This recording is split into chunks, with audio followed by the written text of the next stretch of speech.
Gimme 2 Minutes. My name is Loretta, and today we're going to talk about paragraph structure. Following a few simple guidelines will help you craft paragraphs that are clear and well structured. To begin with, for a paragraph to be complete, it must consist of at least 3 sentences.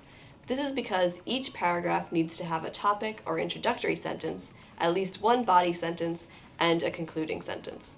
The topic sentence should make clear what the paragraph will be discussing. The body sentences will support that discussion with evidence and analysis, and the concluding sentence will be used to wrap the paragraph up and maybe lead into the next one.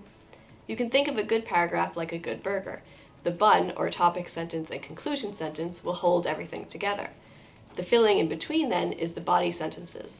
There should be enough there that it is enjoyable or informative, but not so much that you can't take a bite out of it or understand it. To help keep your paragraphs clear, keep each one focused on one point. This will help ensure that you are devoting enough space to that point to fully develop it, and that you are not making too many points at once that it will confuse the reader.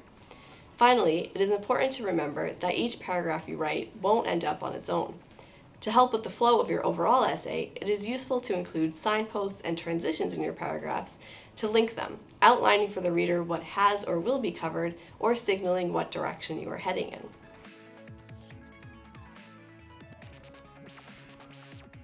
So, to recap, each paragraph should be focused on one point and needs to have at least 3 sentences: topic, body, and concluding. Though academic paragraphs usually have at least 5 to 7 to fully develop the point. Thank you for watching. Don't forget to subscribe to watch more videos and visit our website for more information.